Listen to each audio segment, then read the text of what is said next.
여러분, 오늘은 우리 역사에서 가장 비극적이면서도 가장 고독했던 한 남자의 이야기를 들려드리려 합니다. 1896년 2월 11일, 영하의 칼바람이 몰아치던 서울 광화문 광장을 상상해 보십시오. 수천 명의 군중이 한 노인을 에워싸고 광기에 어린 함성을 지르고 있습니다.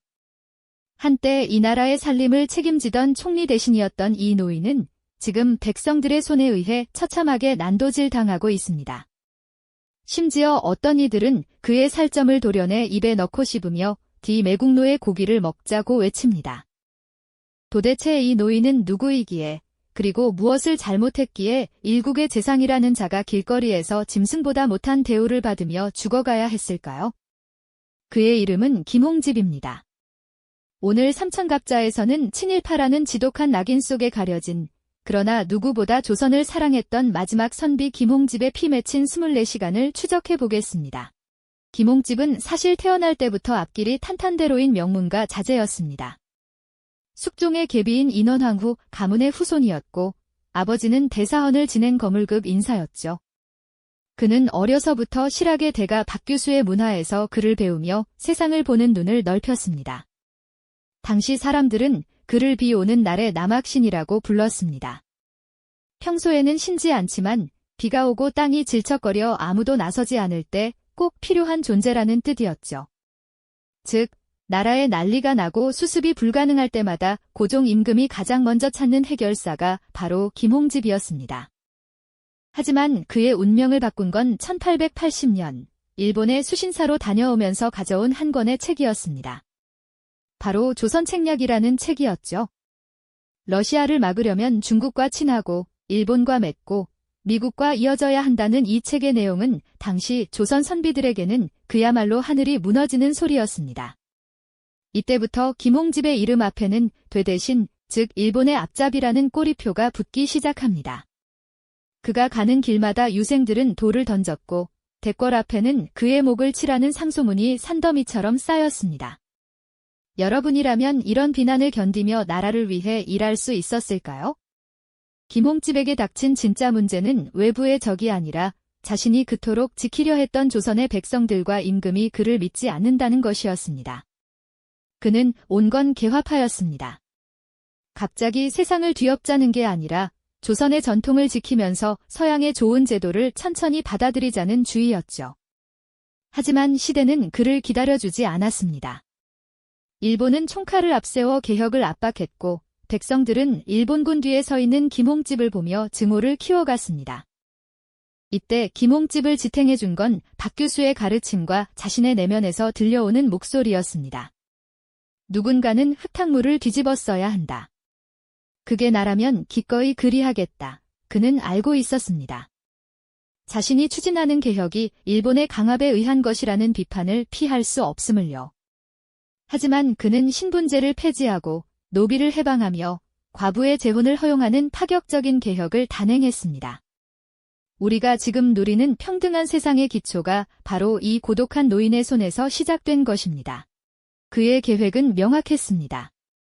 일본의 힘을 이용하되 그들의 속국이 되지 않도록 조선의 체질을 근본적으로 바꾸는 것이었죠. 하지만 1895년 을미사변이 터지면서 그의 계획은 완전히 어그러집니다. 일본 낭인들이 궁궐에 난입해 명성황후를 시해하는 전대미문의 사건이 발생한 겁니다. 김홍집은 통곡했습니다. 국모를 지키지 못한 신하가 살아서 무엇하느냐, 그는 칼을 들어 자결하려 했습니다. 하지만 동료 육일준이 그를 말렸습니다. 죽는 것은 쉽지만 나라를 수습하는 것은 죽기보다 어렵습니다. 대감께서 살아계셔야 이 난국을 수습할 것 아닙니까? 결국 그는 다시 한번 남학신을 신었습니다. 그러나 이번에는 민심이 그를 완전히 외면했습니다. 결정타는 단발령이었습니다. 부모님이 물려주신 머리카락을 자르느니 내 목을 쳐라. 전국의 유생들이 일어났고 백성들은 김홍집을 향해 국모의 원수와 손잡고 우리 상투를 자른 놈시라며 분노를 쏟아냈습니다. 김홍집은 강료들에게 말했습니다. 우리는 이미 구시대의 죄인이 되었다. 하지만 후대에 더 큰 죄를 짓지 않도록 지금은 욕을 먹어도 개혁을 완수해야 한다. 이것이 그의 진심이었습니다. 1896년 2월 11일 새벽, 운명의 날이 밝았습니다. 고종 임금이 러시아 공사관으로 도망쳤다는 나관 파천 소식이 들려왔죠. 궁궐에 홀로 남겨진 김홍집에게 청천벽력 같은 명령이 떨어집니다. 러시아 공사관에 도착한 고종이 김홍집과 정병하를 즉시 잡아주기라는 포살령을 내린 겁니다. 어제의 충신이 아침 만에 사형수가 된 순간이었습니다. 주변에서는 난리가 났습니다. 일본군 장교들이 달려와 말했습니다. 김 총리, 지금 광화문으로 나가면 죽습니다. 우리 군대가 지켜줄 테니 일본으로 망명하십시오. 하지만 김홍집은 조용히 갓을 고쳤으며 말했습니다. 나는 조선의 총리 대신이다. 내 나라 백성들에게 죽는 것은 천명이지만 다른 나라 군대의 도움을 받아 목숨을 부지하는 것은 조선의 재상으로서 할 짓이 아니다. 그는 당당하게 경복궁을 나섰습니다. 광화문 앞에는 이미 수천 명의 군중이 몽둥이와 칼을 들고 기다리고 있었습니다. 수행원들은 겁에 질려 도망쳤지만 김홍집은 혼자서 묵묵히 그들을 향해 걸어갔습니다. 적이 온다. 외대신이 온다. 군중들이 구름처럼 몰려들었습니다. 순검들이 그를 체포하려 하자 농상공부 대신 정병하가 외쳤습니다. 우리를 재판도 없이 죽일 셈인가? 그때 김홍집이 그를 돌아보며 나직이 말했습니다. 정대감, 어찌 말이 많은가? 나는 마땅히 죽어야 할 사람일세.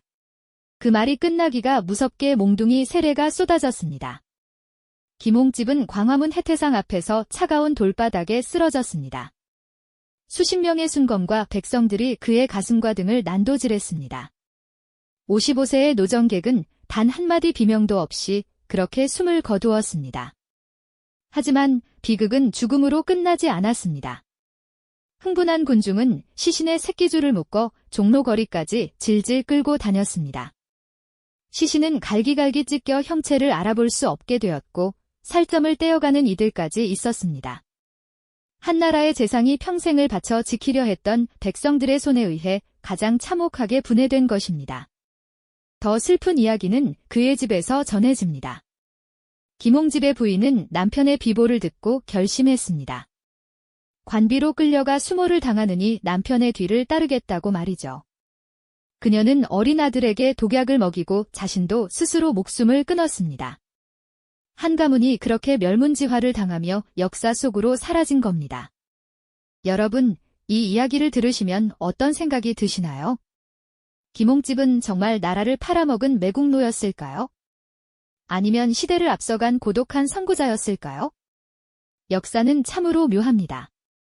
김홍집의 시신이 버려진 그날, 일본으로 피신했던 다른 개화파들은 훗날 돌아와 권력을 잡았지만 김홍집만은 끝까지 조선의 땅에서 조선의 재상으로서 죽음을 맞이했습니다.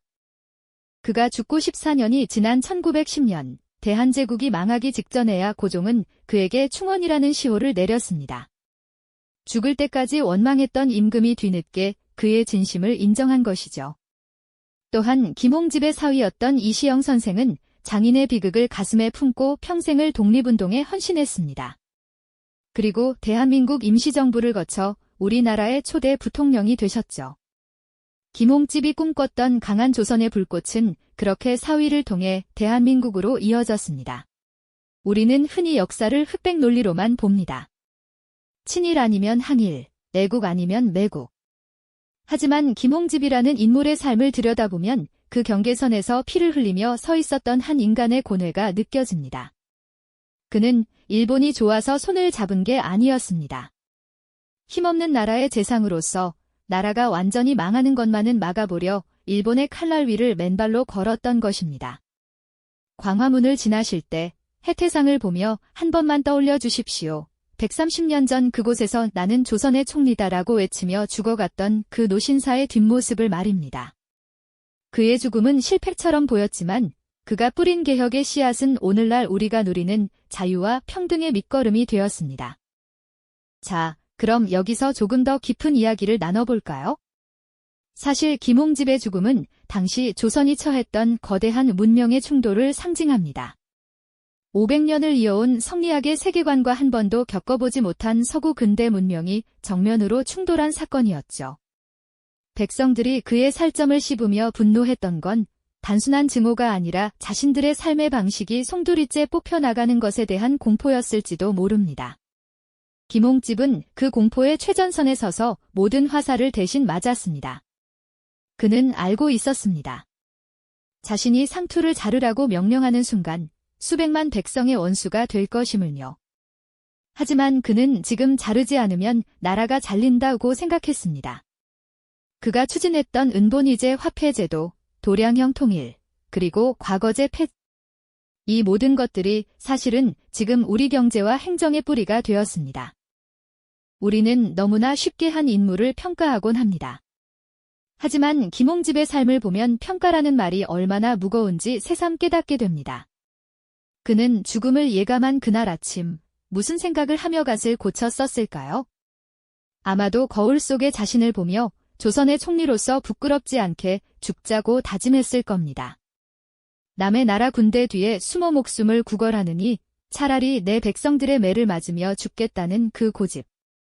그것이야말로 500년 조선 선비 정신의 마지막 자존심이 아니었을까 싶습니다. 그의 사위 이시영 선생은 훗날 이런 말을 남겼습니다. 나의 장인 김홍집은 세상이 다 손가락질해도 오직 나라만을 생각했던 분이다.